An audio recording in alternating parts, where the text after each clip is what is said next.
There's a new pirate adventure on the horizon, Skull and Bones, and its port of origin is Ubisoft Singapore. Just to be able to tell people, hey, I'm working on a pirate game, and it's the pirate game we've always dreamed about. We've always dreamed of playing this game. That resonates with a lot of us that really have dreamed about making the ultimate pirate game. Nobody ever played pirate by themselves. While working on Black Flag, at the end of it, we tried to put two players together, and it was just amazing. Like that very simple experience, just two ships with those great cannons, all that firepower that you give to the player, and you blow everything. It was just super cool. We already knew that something great could come out of that. We're not making Black Flag 2.0, we're making our own game, but we really went to school on what we've done in the past. In this video, you'll learn what it takes to become a pirate kingpin, how you'll craft your fleet to aid your allies and loot your enemies, why the Indian Ocean is the true home of piracy, and how the team's experience and expertise from working on Assassin's Creed 4 Black Flag inspired them to embark on this ambitious new journey.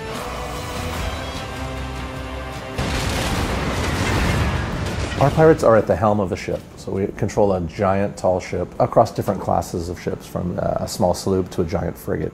The pirates themselves start out with one ship, and over time they're going to collect more and more ships.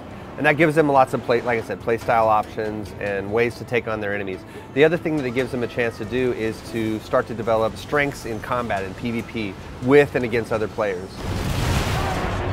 One of our very interesting class that we have today is a sharpshooter. Basically, it's a long gun that is on a very small ship that doesn't have a lot of defense, but can shoot very, very far, extremely strong. And we also have the frigate, which is able to basically sponge up damage. And it's very deadly when it gets its broadsides zeroed in on its target. So our vision for our classes and our ship types is very similar to traditional RPG archetypes. So we want players to have a familiar system that they understand from playing other games and other genres. We want to give the players opportunities to have lots of these different ships, so I can, depending on my situation, switch between my ships to support my teammates or support my friends, or to betray my friend or betray my former ally. The combat that we wanted to bring was multi-dimensional, and one of the strong dimensions is the positioning. Which side of his hull is stronger than the other, but also what will be the direction and the position that will give him an advantage in terms of wind positioning. The pivotal breakthrough for the experience of navigation and combat in Skull and Bones is using the wind and the ocean itself. And for us, wind is that tactical layer that lays on top of our systemic ocean. So wind is not just a navigation tool, it's how you assess the situation. It's used for positioning, to be in the right position to strike. It can be used both offensively and defensively. It's a way for you to escape quicker and gain an advantage on your prey. So we can read it in every single element of the world, read it in the stream that you can see in the world, read it in the sails, the way they are turning, the way they are inflating. The ability to position your ship so that you can bring your weapons to bear, and all kinds of different weapons, from mortars to rockets to cannons. There are a lot of key things that you have to juggle. You have the ability to go up to the crow's nest. You have a much wider FOV, almost a 360 degree if you go around view of the environment. That helps you make decisions using the wind, the environment, and the position of your target. Position fixed! Open fire! So when you're constantly learning the abilities of your ship, compounded by the weaknesses of your target, you're even able to become a more deadly predator. We want players to feel powerful, but not all of the factions are toothless. So when the player encounters these factions, he'll have to make those decisions. Is it a target I can take on by myself? Is it something where I've got to take down using my friends? I've got to call some of my buddies and my gang and bring them online with me, or I'm not going to have a chance. The world reacts, and that's where our pirate hunters come in. They represent the VOC, and they have a vested interest in securing the safety of their merchant ships. So the more thefts, the more heists that take place, the more likely it is in the world and in loot hunt that the pirate hunter is going to respond and try to hold you accountable for robbing from them. I will say that the pirate hunters are something you can't tackle by yourself, and there's going to be lots of encounters like that in Skull and Bones where you have to work together with your friends. But we'll wait and see. I mean, the idea is to put these things in a world that is logical and cohesive, and I'm not going to say it's impossible. I'm just saying don't try to do it by yourself. I'm sure someone's going to try to do it. Oh, of course. And somebody will be successful, but that guy will be legendary.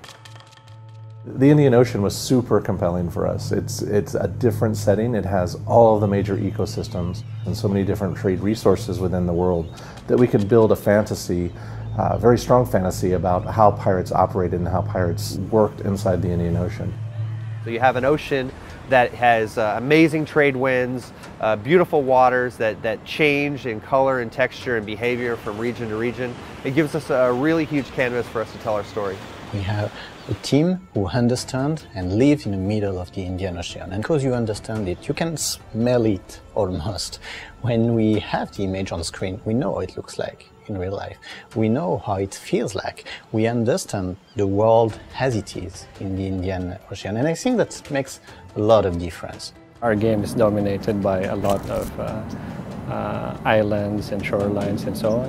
It's a bit close to what we have here in Singapore in terms of the environment. It's very tropical, there's a lot of beaches. It's a subject matter that's a bit familiar to us here. So we pay attention to the big picture, from the big composition to lighting, and all the way to the smaller details like little swaying ropes and the subtle spray from the ocean. The one thing, the adventure to go on with you as the star, your pirate is the center of this game. And then if every player is the center of the game, we make these communities and we make their own stories. And across different seasons, across different time periods, the game will live on, and we'll keep introducing new and unique content, different ships, different weapons, different items, different locations, different game modes. And I think that's what makes Skull and Bones so special, is this idea that you can create your own gang, you can have your own identity, your own flags, your own emblems, your own colors, and you can go to war with each other and build your gang up to take over the whole Indian Ocean.